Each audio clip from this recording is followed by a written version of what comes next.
नमस्कार मित्रांनो, मी अक्षय चौगले. आपण पाठीमागच्या शॉर्टमध्ये बघितलं होतं की ई वेल्थ अकाउंटचं ॲपमध्ये कशा पद्धतीनं लॉग इन करायचं आहे आणि आत्ता आपण बघणार आहोत क्लायंट डेस्कमध्ये कशा पद्धतीनं लॉग इन करायचं आहे. आपल्याला आपल्या ईमेल आय डीवरती जो आपला ईमेल आय डी रजिस्टर आहे त्याच्यावरती एक लॉग इन आय डी आणि एक पासवर्ड असं रिसीव झालेला असणार आहे. त्या लॉग इन आय डीच्या ठिकाणी लॉग इन आय डी टाकून घ्यायचा आहे आपण.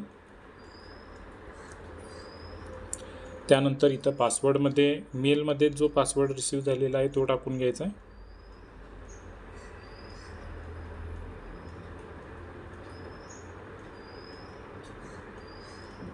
त्यानंतर इथं ऑटो लॉग इनचं जे बटन आहे हे खालचं ते तसंच चालू ठेवायचं आहे आणि मग लॉग इन म्हणायचं आहे.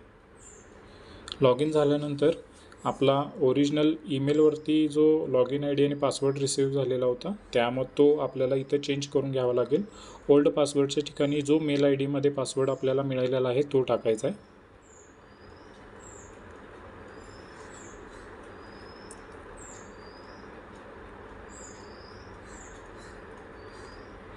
न्यू पासवर्डच्या ठिकाणी आपल्याला नवीन हवा तो पासवर्ड आपण टाकू शकता.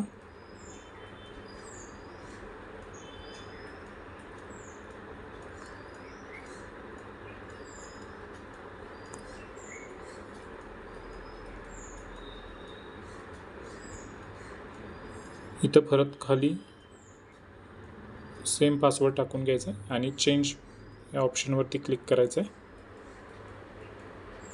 त्यानंतर पासवर्ड सक्सेसफुली चेंज झाल्यानंतर परत लॉग इनसाठी येईल.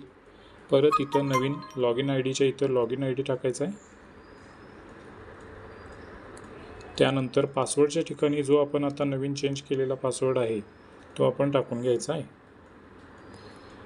ॲटो लॉग इनचं ऑप्शन इथं कायम ऑनच ठेवायचं आहे आणि परत लॉग इन म्हणायचं आहे. लॉग इन झाल्यानंतर इथं तुम्हाला सर्व गोष्टी दिसायला चालू होतील. याच्यामध्ये इथं म्युच्युअल फंडवरती क्लिक केल्यानंतर व्हॅल्युएशन रिपोर्ट म्हणून इथं वरती ऑप्शन आहे. याच्यामध्ये व्हॅल्युएशन रिपोर्टला इथं सर्व तुमचं जे ग्रुपमधली नावं असतील ती दिसायला चालू होतील. थँक्यू.